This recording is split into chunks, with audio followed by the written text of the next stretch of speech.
Okay, let's be honest. Have you ever sat through a SWOT analysis that felt completely pointless? You know the one: strengths, weaknesses, opportunities, threats.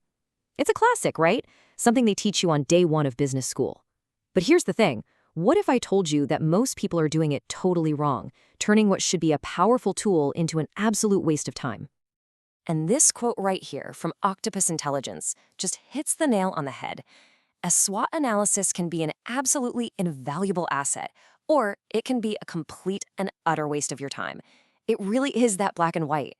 It's not the tool that's the problem, it's all about how you use it. So here's the big question: powerful tool or pointless exercise? Why does this classic framework so often just fall flat?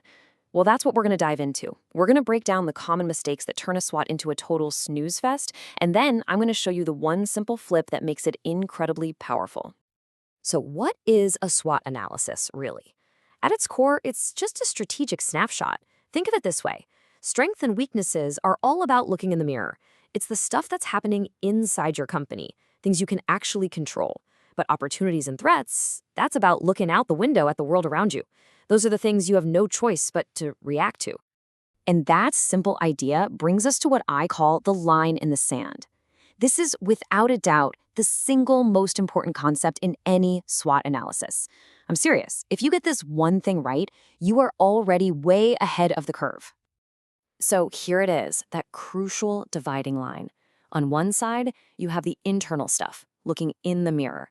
These are your strengths and weaknesses. Think about it: your team, your brand, your technology, your processes. Those are things you can control. On the other side, you have the external, looking out the window. These are your opportunities and threats. Market trends, what your competitors are doing, new regulations. You can't control those, right? But you can prepare for them. And let me tell you, if you mix these two up, your entire analysis just completely falls apart. It becomes useless. All right, so if the foundation is that simple, internal versus external, why do so many of these things end up as just useless lists? Well, it almost always comes down to falling into a few very common, very easy to avoid traps. And here they are, the 4 traps that make a SWOT totally pointless. First up, you've got just forgetting the outside world exists. You're only looking inward and completely ignoring opportunities and threats. Trap number 2, being way too vague. We'll get into this one in a second. It's a biggie. Third, creating these massive laundry lists with dozens of points but zero prioritization. And finally, maybe the worst one of all, basing the whole thing on hunches instead of actual hard data. Okay, let's really dig into that second trap, being too vague, because it is by far the most common one. I'm talking about statements like this: we have great employees. I mean, that's nice to hear, right? But so what? What do you do with that? From a strategic point of view, it's completely and utterly useless.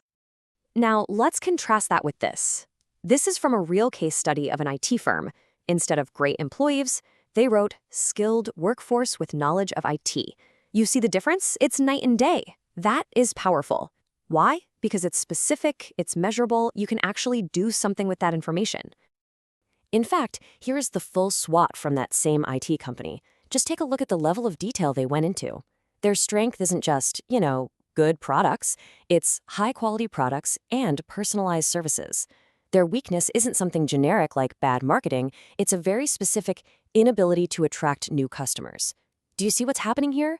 Specificity is absolutely everything. This is what a genuinely useful analysis looks like. So you're probably wondering, how do you get to this level of specificity? Well, it's pretty simple, actually. You just have to ask better questions. Instead of asking, what are our strengths? Try asking, what unique resources or assets do we actually possess? Instead of, what are our weaknesses? Ask, what specific feedback have we heard from our users? Pushing yourself to ask these deeper questions is how you uncover the insights that really, truly matter. Okay, so let's say you've done all of that. You've avoided the tropes, you've been super specific, you've kept your internal and external factors separate, you've asked all the right questions, you've got this beautiful, detailed analysis in front of you. Great. But now we come to the single biggest mistake that almost everyone makes. They stop right here.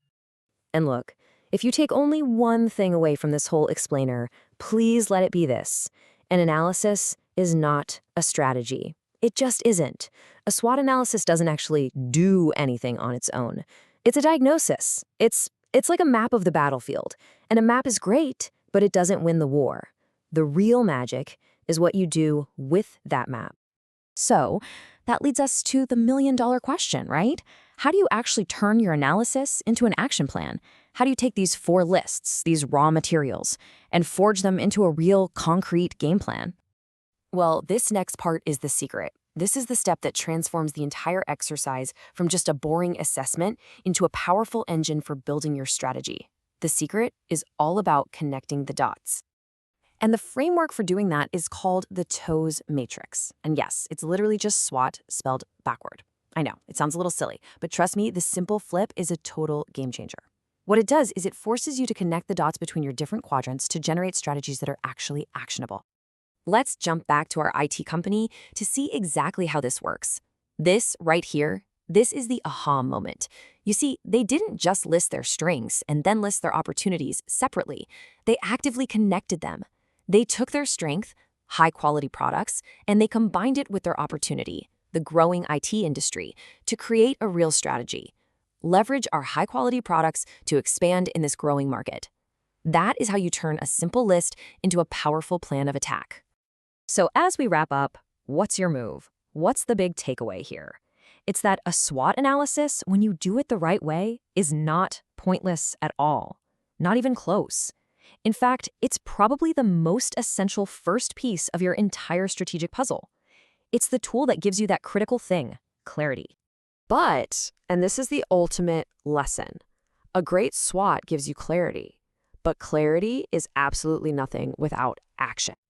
So the question I'm going to leave you with is a simple one. You have the framework now. You can see the battlefield, the whole landscape with perfect clarity. So what's your first move?